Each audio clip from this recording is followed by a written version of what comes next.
The AlphaTauri team will be no more this season. Well, the name will be no more anyway. It's been rumoured for a while now that the team will be called Racing Bull after a website name was registered by the company in that name. Now though, the title sponsor and official name has been leaked as well. But this news comes at the same time that the team's competitive integrity is being questioned, as its closer ties to Red Bull are raising concerns. Today, I'll fill you in on what the Red Bull second team will be called in 2024, and why we need to be talking about the connection between the two teams. Cast your mind back to the early days of the Red Bull second team. Toro Rosso had such a beautiful simplicity. They were the Italian Red Bull team, so they were called Red Bull in Italian. It was perfect. Then they decided to try and promote a clothing brand that absolutely no one had ever heard of by renaming their team AlphaTauri. No one would have heard of Renault's Alpine brand and its terrible looking cars unless they'd renamed their team to promote them. As disappointing as AlphaTauri and Alpine are as names when we think about what they were, we got used to them. But now, AlphaTauri are changing again. It has been known for a while now that AlphaTauri will be renaming as Racing Bulls. No, it isn't the return to Toro Rosso that many of us wanted, but with much of the team's factory work being moved to the UK at Red Bull's ever-expanding campus in Milton Keynes, it wouldn't have been the same. What's been up for debate though is their title sponsor. Hugo Boss was an early frontrunner in the media, but it isn't going to be the men's fashion brand. It is going to be something far bigger. It was discovered that the domain racingbulls.com was redirecting to visacashapp.rb.com recently. While it isn't the case anymore, and the latter website doesn't appear to be active anymore either, this is far from some technical slip-up. The Visa Cash App RB website was registered by the Red Bull Corporation recently as well. Considering F1's booming popularity and the clamour to get onto the prime marketing space that is an F1 car, it shouldn't be much of a surprise that Visa and Cash App wanted in on the action. If you thought Kick, Stake, F1, Team Sauber, Casino, Crypto, Win, Wow, or whatever they're called now, was the kind of combination of words that would get sent straight to your spam folder, then Visa Cash App Racing Bull is the type of subject line that I report as phishing before even opening the email. But perhaps these new team names say more about where F1 is going than anything else.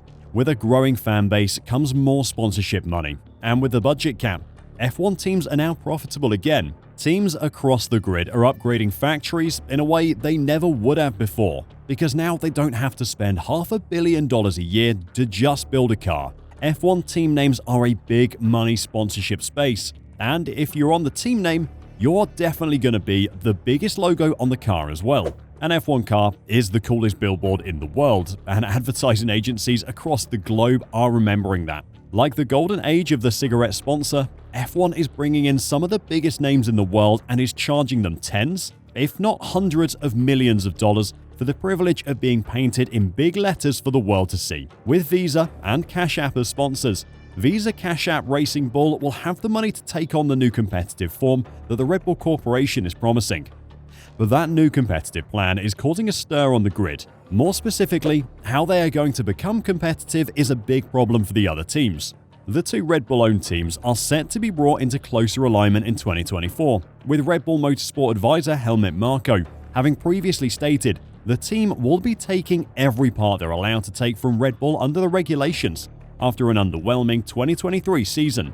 Up until now, AlphaTauri for the most part have been an independent team, designing their own car from the chassis up.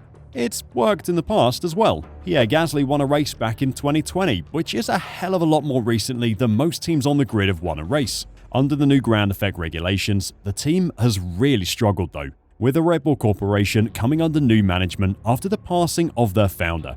The board of directors want to see both teams become competitive, not one used as a training ground for talent that 95% of the time leaves to another team after a couple of years. AlphaTauri and Toro Rosso before them have for a long time been the stepping stone for drivers into F1, but most of them don't end up at Red Bull. Carlos Sainz, Pierre Gasly, Alex Albon, all F1 drivers who used AlphaTauri as a stepping stone, without ever really giving Red Bull's sacrificial team that funded their first steps in the sport any kind of return. AlphaTauri are set to move certain operations to Red Bull's Milton Keynes base in 2024 for closer alignment with the senior team, with their main factory remaining at Faenza in Italy.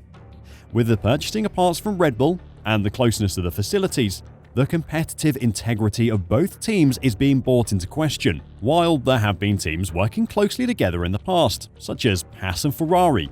This is the first time in modern F1 that two teams, owned by the same company, will be working so openly in conjunction with each other. This has got other teams very angry.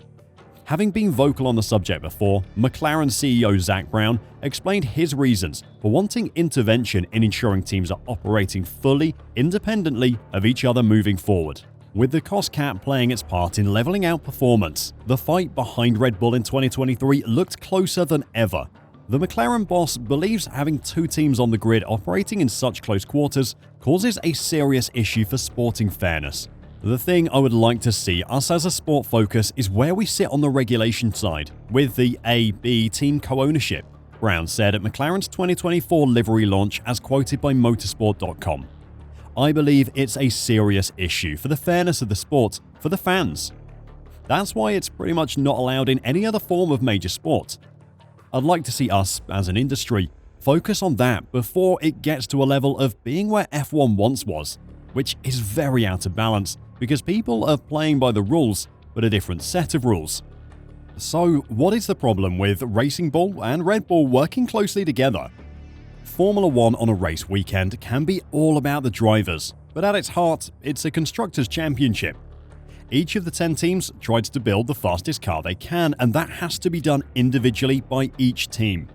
To protect this, Formula One has something called listed parts, which are parts that every team has to design and build themselves without copying other teams. Outside of that though, there's a huge list of parts that teams can buy from each other or external companies. What has the other teams worried is that Red Bull and Racing Bull could work together to split their development time and budget to work on different pieces of this list, and then sell them to each other. With the teams running very similar cars from this season, there's also a risk that race and simulation data could be shared between the two. Red Bull could pursue one development idea, while Racing Bull pursued another, and then both teams would follow the idea that worked the best of the two. Red Bull are aware of the rest of the grid's concerns and have been quick to refute them. Red Bull team boss Christian Horner said last month that Tauri operated independently from his team. Not that he would say the two were colluding if they were. They take benefit of the parts that are allowed to be transferred, like the gearbox and the suspension and so on, in the same way that Williams and Aston Martin have done so with Mercedes, or Haas with Ferrari, he added. They're designing their own car, they've got their own ideas. That doesn't match up with what other team members have been saying though, with Helmut Marko in particular saying that Tauri will not have the same level of design freedom as they have in the past, instead being told to follow what Red Bull are doing.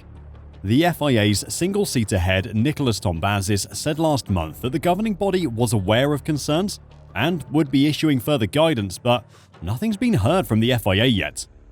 Expect this to be a big topic of discussion in 2024, especially if Racing Bull suddenly starts dominating the bottom half of the grid. With how close the grid was last season, any kind of improvement from Tauri could see them competing with Alpine, and that's bound to draw complaints from Haas, Williams, Sauber, Alpine, and probably those ahead of them as well.